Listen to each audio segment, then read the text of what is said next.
Perkenalkan, nama saya Naradita. Saya bersama ketiga teman saya yang lainnya akan mempresentasikan tentang application arsitektur. Stay tune ya.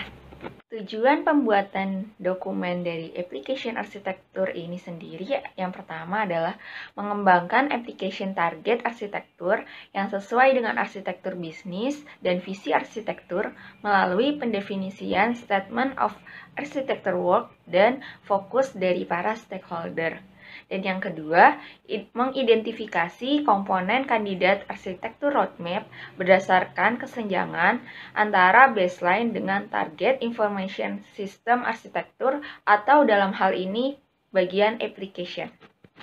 Ya, dokumen apa aja sih yang dibutuhkan untuk sebagai input dari pembuatan fase application arsitektur ini? Yang pertama ada request for architecture work, yang kedua capability assessment, lalu communication plan, organizational model for enterprise architecture, tailored architecture framework, application principles, statement of architecture work, architecture vision, architecture repository, draft architecture definition document, draft architecture requirement specification, dan yang terakhir, business architecture components of an architecture roadmap. Proses tahapan pertama ini terdiri dari yang pertama, review dan validasi seperangkat prinsip aplikasi. Hal ini biasanya akan membentuk bagian dari seperangkat prinsip arsitektur yang menyeluruh. Yang kedua, yaitu memilih sumber daya arsitektur aplikasi yang relevan, seperti reference model pada arsitektur repository. Yang ketiga, yaitu memilih sudut pandang arsitektur aplikasi yang relevan, yaitu hal-hal yang akan memungkinkan arsitek untuk mendemonstrasikan bagaimana keprihatinan atau fokus dari para stakeholder menangani arsitektur aplikasi.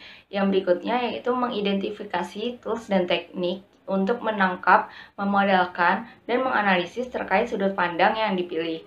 Nah, hal ini juga bergantung dengan tingkat kecanggihan yang diperlukan. Bisa saja berupa dokumen atau spreadsheet sederhana, atau bisa juga berupa alat atau tools pemodelan yang lebih canggih. Dan yang terakhir yaitu mempertimbangkan dengan menggunakan deskripsi platform independen dari logic business. Contohnya itu ada OMG model, Driven Architecture atau MDA yang menawarkan pendekatan untuk memodelkan arsitektur aplikasi yang menjaga logika bisnis dari perubahan platform dan teknologi aplikasi yang mendasarinya.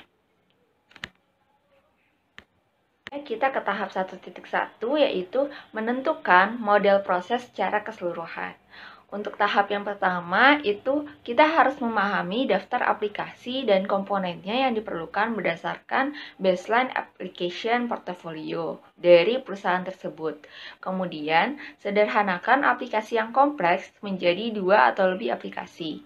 Berikutnya, pastikan definisi aplikasi konsisten secara internal dengan menghapus fungsi duplikat atau menggabungkan aplikasi yang mirip. Yang keempat, identifikasi logical application dan physical application yang paling tepat.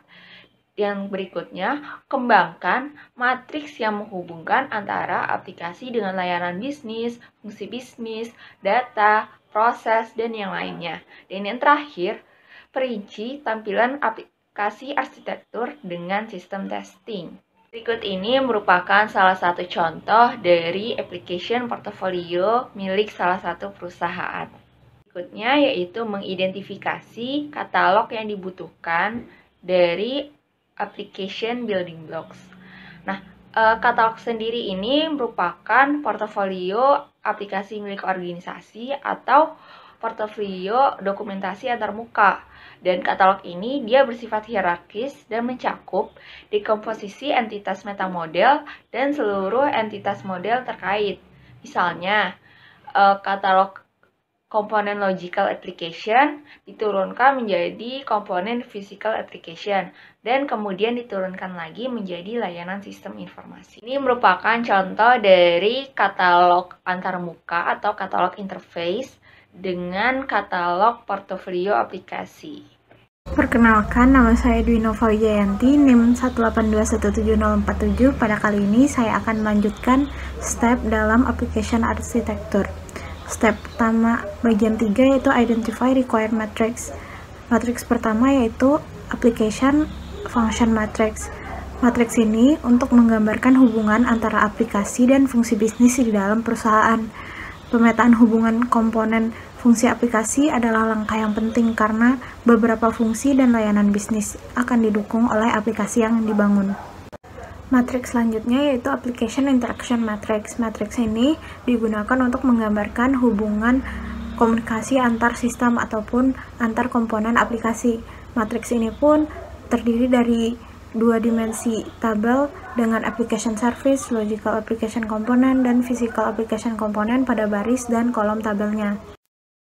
Untuk sub 1 bagian 4 yaitu Identify Required Diagrams. Diagrams pertama yaitu Application Communication Diagram.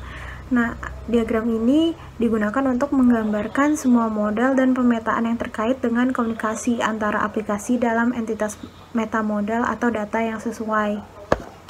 Diagram kedua yaitu Application and User Location Diagram. Diagram ini menunjukkan distribusi geografis aplikasi. Diagram ini pun digunakan untuk menunjukkan di mana aplikasi digunakan oleh end user serta distribusi di mana aplikasi host dijalankan. Untuk diagram yang ketiga yaitu Software Engineering Diagram. Diagram ini memecah aplikasi menjadi paket, modul, layanan, dan operasi dari perspektif pengembangan software. Diagram selanjutnya yaitu Application Use Case Diagram. Diagram ini menampilkan hubungan antara konsumen dan penyedia layanan aplikasi. Diagram ini pun digunakan untuk membantu menggambarkan dan memvalidasi interaksi antara aktor dan peran mereka dengan aplikasi yang dibangun. Diagram kelima yaitu Process Application Realization Diagram. Diagram ini digunakan untuk menggambarkan urutan peristiwa ketika beberapa aplikasi terlibat dalam menjalankan suatu proses bisnis. Untuk diagram terakhir yaitu Enterprise Manageability Diagram. Diagram ini menunjukkan bagaimana satu atau lebih aplikasi berinteraksi dengan komponen aplikasi dan teknologi yang mendukung manajemen operasional suatu solusi.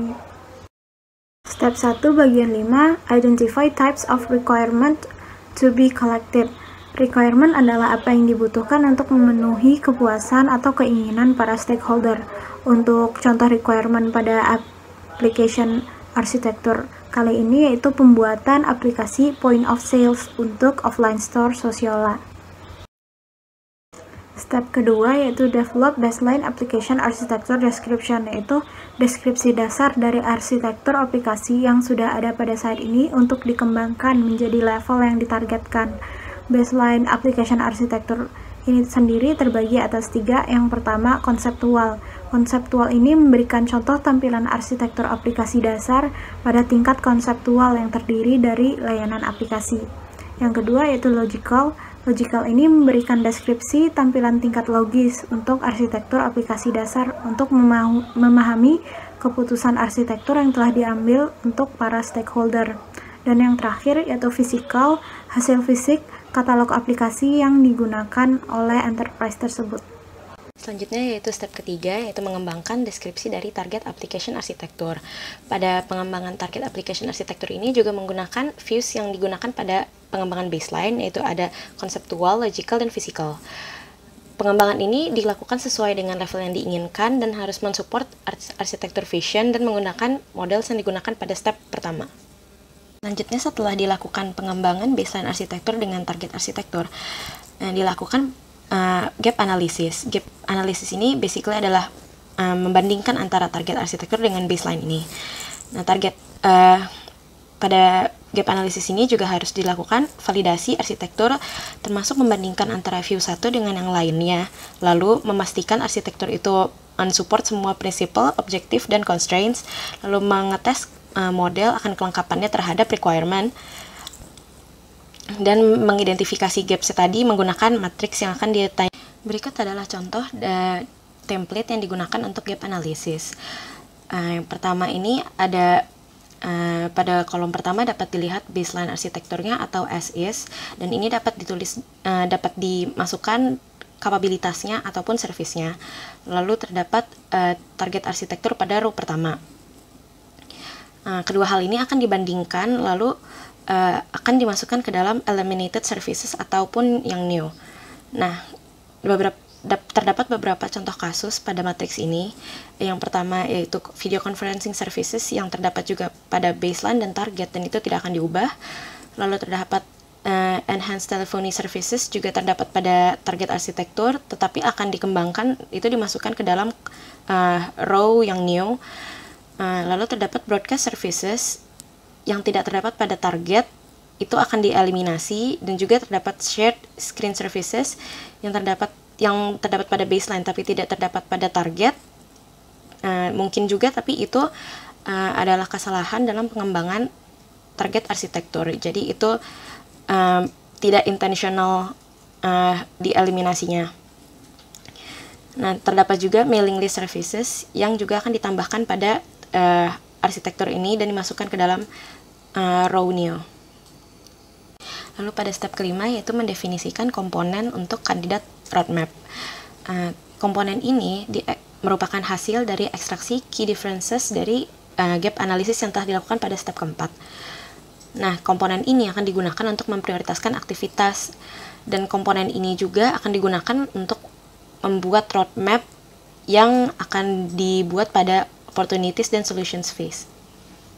Jadi saya akan melanjutkan penjelasan mengenai application arsitektur TOGAF. Di step ke-6 ini, Resolve Impacts, tujuannya adalah untuk memahami implikasi yang lebih luas. Jadi di sini kita memeriksa kembali artefak dari arsitektur lain yang ada di arsitektur landscape untuk mengidentifikasi beberapa hal.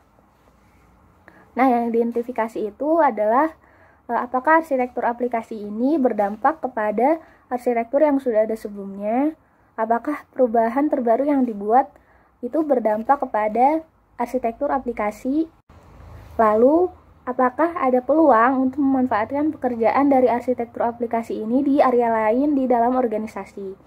Lalu apakah arsitektur aplikasi ini berdampak kepada proyek lain, itu termasuk yang direncanakan maupun yang sedang berlangsung. Lalu apakah arsitektur aplikasi ini akan terkena dampak oleh proyek lain, termasuk yang direncanakan serta yang sedang berlangsung. Selanjutnya, step ke-7 yaitu melakukan tinjauan terhadap stakeholder. Di sini kita memeriksa tujuan awal untuk proyek arsitektur dan penyataan karya arsitektur terhadap arsitektur aplikasi yang telah diusulkan. Lalu, jika dampaknya signifikan, ini dapat menjamin arsitektur bisnis dan data ditinjau kembali. Jadi kita melakukan analisis dampak untuk identifikasi area mana saja yang arsitektur bisnis dan aplikasinya mungkin perlu diubah untuk memenuhi perubahan di dalam arsitektur data. Nah, selanjutnya kita identifikasi segala kendala pada arsitektur teknologi yang akan dirancang. Nah, jadi kita identifikasi nih setiap area di mana arsitektur aplikasi mungkin perlu diubah untuk memenuhi perubahan dalam arsitektur data. Selanjutnya, step yang ke-8 adalah finalisasi arsitektur. Jadi kita di sini pertama memilih standar untuk masing-masing building blocks. Jadi kita gunakan kembali sebanyak mungkin dari model referensi yang dipilih dari arsitektur repository. Selanjutnya kita melengkapi semua dokumentasi. Ini dokumentasi dari masing-masing building blocks. Selanjutnya kita melakukan cross-check akhir arsitektur keseluruhan terhadap sasaran bisnis. Jadi mendokumentasikan alasan untuk membangun keputusan building blocks di dalam dokumen arsitektur. Lalu yang keempat itu mendokumentasikan laporan final traceability report. Dan selanjutnya mendokumentasikan pemetaan terakhir arsitektur dalam arsitektur repository. Nah, jadi dari building blocks yang sudah dipilih, kita mengidentifikasi yang mungkin digunakan kembali. Misalnya kayak praktik kerja, peran, hubungan bisnis, uraian pekerjaan, dan lain-lain. Lalu kita publikasikan melalui arsitektur repository. Selanjutnya, yang terakhir itu finalisasi semua produk kerja.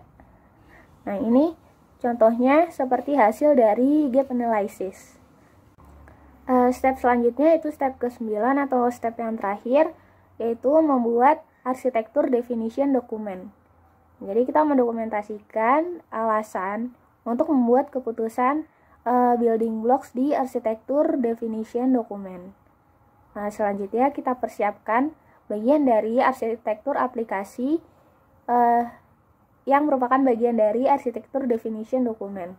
Nah, jika sesuai, nanti kita gunakan laporan dan atau grafik yang dihasilkan dari modeling untuk menunjukkan pandangan arsitektur, merutekan dokumen untuk ditinjau oleh stakeholder yang terkait dan memberikan feedback. Yang tadi adalah penjelasan step-step dari fase C application arsitektur. Lalu output yang dihasilkan di fase C application arsitektur ini adalah draft arsitektur requirement specification, termasuk statement of architecture works dan validated application principles. Selanjutnya adalah arsitektur definition dokumen, termasuk arsitektur aplikasi dasar, arsitektur aplikasi target, dan tampilan yang sesuai dengan sudut pandang yang dipilih. Output selanjutnya adalah versi hasil fase arsitektur vision yang telah disempurnakan dan diperbarui, termasuk application arsitektur requirement seperti gap analysis result, application interoperability requirements, relevant technical requirements, constraints on the technology architecture, update business requirement, dan update data requirement. Lalu yang terakhir itu adalah application arsitektur components dari arsitektur roadmap. Sekian penjelasan mengenai fase C application arsitektur. Semoga bermanfaat dan terima kasih sudah menonton.